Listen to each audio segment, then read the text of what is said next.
Hey there, and welcome back to another session for DigitalVI and learning how to use our API. So today we're actually going to be looking at tying this little product that I purchased off the internet for the Flic and tying it into one of our players. This is going to allow us to use a button that looks like this.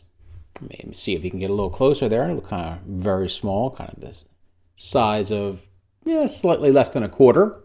It has a little adhesive on the back. You stick it anywhere. Lasts about 3 years. Uses Bluetooth to talk to a base station. So if we look at their site, you can see here there's a little button. It can handle a button press, a double button press, or a hold. And then you can tie commands to that.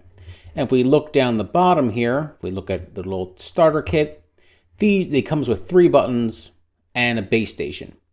For our setup, you can use this independent, but for our setup, you'll need to take these buttons, wirelessly tie them to the base station, and Ethernet to the same LAN as the players will be on.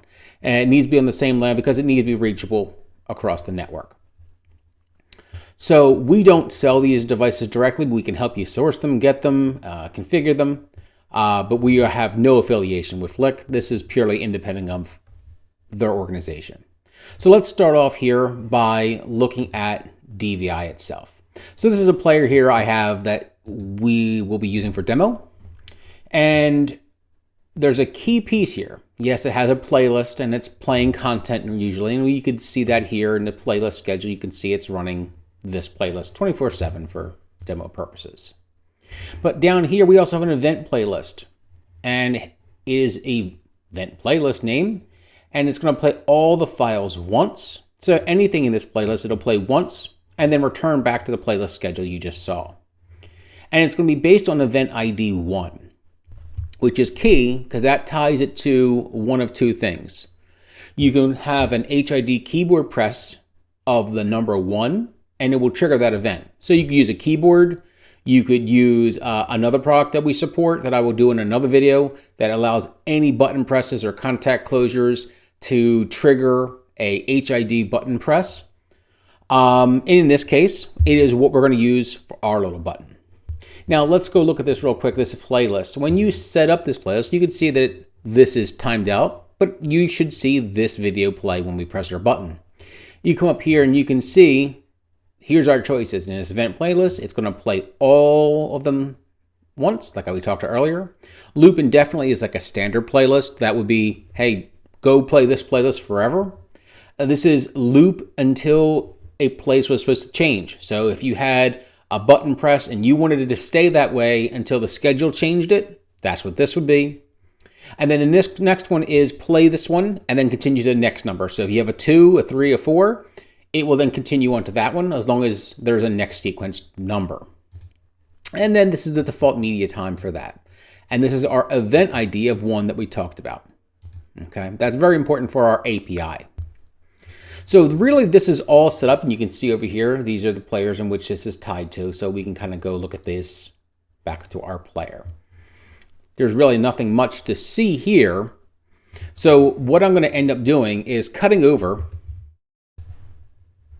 And here we can see the application running for the Flic device. So what I'm going to do is I'm going to back out of this a little bit.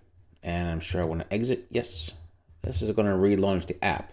And you can see here that we end up having the hub, which I've pre-set up for ease of demonstration, and the phone. You can pair them directly with the phone, which is our actual Android player, or you can bring in the hub, which is the more reliable way to do it. Then the hub manages everything for you. So in the hub, you can see I've already brought in one device, one Flic device. And as I tap it, you can see that little device kind of winks. So what I did here is I can show you here as you click this, I picked internet request. I've already have these set up for ease. Let's go in and take a look at this. So the API is available online. And once you get configured with us and we give you you send an email in to support at DigitalVI.app. And we will get you a username, password, and base 64 encoded for you.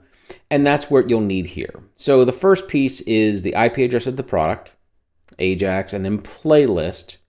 Then we're setting it for a playlist number of, for number 1. Remember earlier we looked at the event playlist. That's our number. Now, if we hide this, we scroll down a little bit. Here, we have to authenticate with a username and password that is base 64 encoded. That's right here. So you'd put the word authorization in here, put the word basic, a space, and then the value which we've given you. You click add, and that puts this piece in here. Then you go down a little bit more, and the content type is application is JSON. That's how everything's formatted in response. The most important piece is if up here you leave it as we would recommend, HTTPS, the unit is using a self-signed certificate since it's not a publicly facing device. We can't validate that certificate. So here you need to turn off certificate validation off. This is the off position, this will be on. So you want to leave that off so the self-signed certificate remains intact, communication is secured, but no validation. Now I put in a second request here for another player. What I didn't mention earlier is 41 is the player in which you see here, and 244 is another player here on premise. So what we're going to do is I'm going to back out to make sure you see everything is out. We'll just keep exiting out. Back to this, and we'll hit the home screen, which will relaunch our actual player. And what I'm going to do is click the button. Hopefully you'll hear it. And the delay is a matter of the recording platform and just the way it's streaming into the recorder. It takes a moment. I can hit it again, and the video will restart. So now what I'm going to do as a quick demo is we're going to go back here into our product, and I'll show you a quick little demo of how simple it is to bring new buttons in. And I have another button in my hand, so I put this button down, and we just click add a button, and I'm holding the button down now, and in about 6-7 seconds, this should come up. It's connecting. Great, it connected. I can then just type something to save it. Done. Finish. Now I can add actions to this button.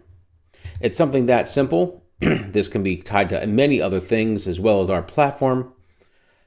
That's about it. And hopefully we'll be able to talk with you, do some automation for you, and some other stays. Talk to you later.